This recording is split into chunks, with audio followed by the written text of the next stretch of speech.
G'day folks.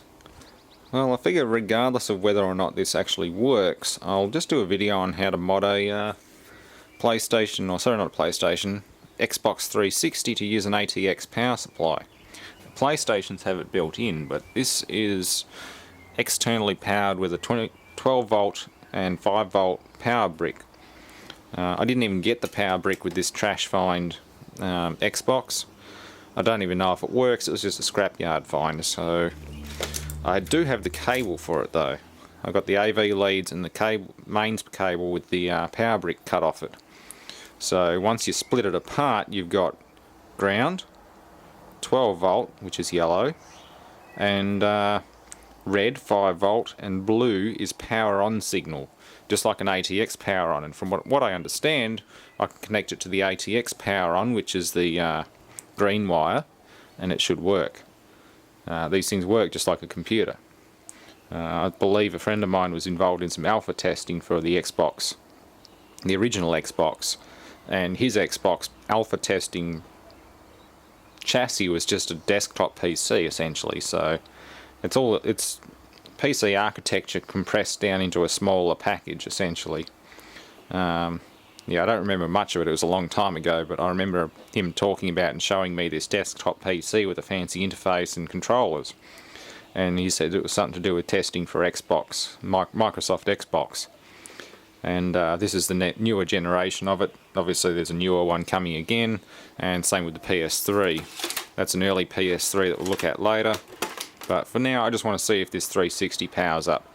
This one does the orange light of death, or yellow light of death. This one here, no idea until I give it some power. But first, I've got to combine 12 volt from the ATX, negative, which is a common negative, and 5 volt, which is red, and power on, which is blue to green. ATX power on is green to neutral or negative. If you bridge the two out, the power supply will start up anyway, so they're easy to work with now. Yeah, let's do some soldering, heat shrinking, and see how it goes. There's plenty of tutorials and things online. You just got to Google it. It's essentially how I found it. Just Google Xbox 360 ATX power supply mod, and you'll come up with a million results. Loads of people have done it. So yeah, it's well worth a try if your power brick dies and you can't find one, or you can't afford one, and you've got a spare ATX supply floating around. It works. I mean, worst case scenario, if this power on doesn't work with the Xbox, I just bridge this out to one of the black wires, and it'll come on every time I flip the main switch on it. So you're guaranteed of getting power. It's just a matter of getting the yellow and the black all together and supplying enough current to it. So don't just use one wire. Cut the ATX connector off and the +4 connector, and use all of the wires. So I've got 4 12 volt wires and even more neutral, so that's plenty. But they are a bit of a power hungry beast, so yeah, don't just use very thin conductors or you'll have problems. Okay, let's give this a try. I did try before and it would not do anything, so I've just hotwired the power supply to start as it is. There might be something horribly wrong with this Xbox. So we'll go, we're on AV2, ignore the fuzzy lines, that's just the panel. It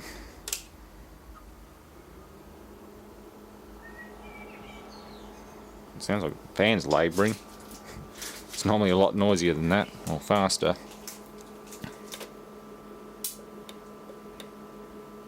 Nothing.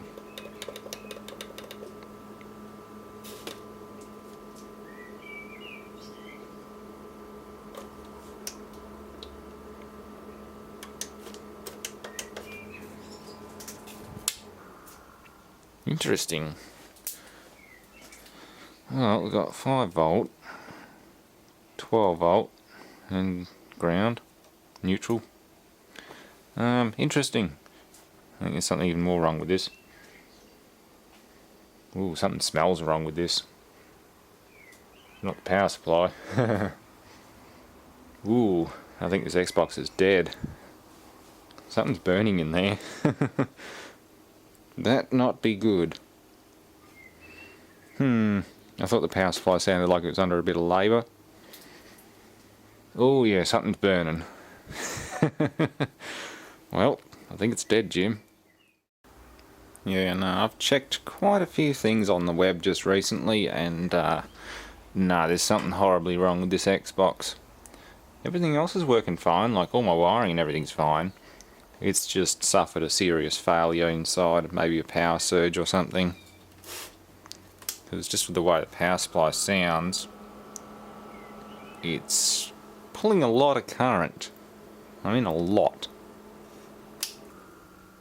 So yeah, voltage regs or whatever's in here are dying. Xbox smoke. Smells nice. Anyway, that one can go on the autopsy table. I'm not going to pop it completely. I know somebody's going to say put a microwave transformer to it, but I want a fairly clean autopsy. If anything, I'll run it long enough to make it obvious, and then we'll see exactly where it failed. But I doubt it's going to do anything on the display.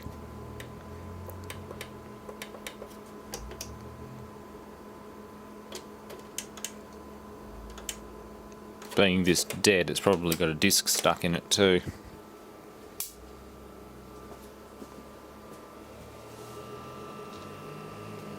Oh yeah, that smells like burning.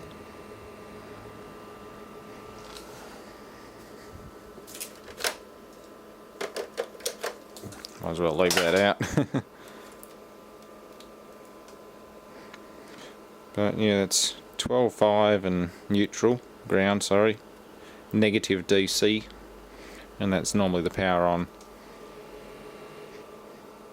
Doesn't smell as much now. I think it's done its burning. That's good. You can go off and stay that way.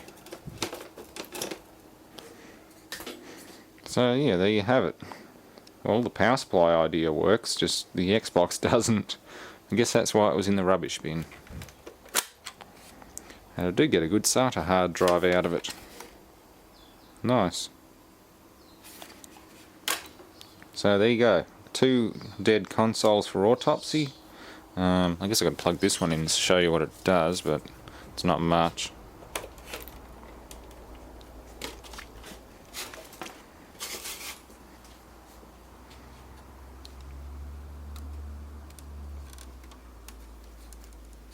It's probably not going to be happy with me because I pulled it to bits.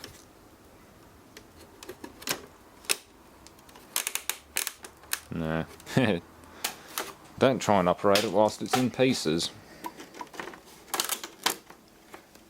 It's one of those touch sensitive switches or something. Unusual device. Anyway, this one just does orange or yellow light of death or whatever you like to call it.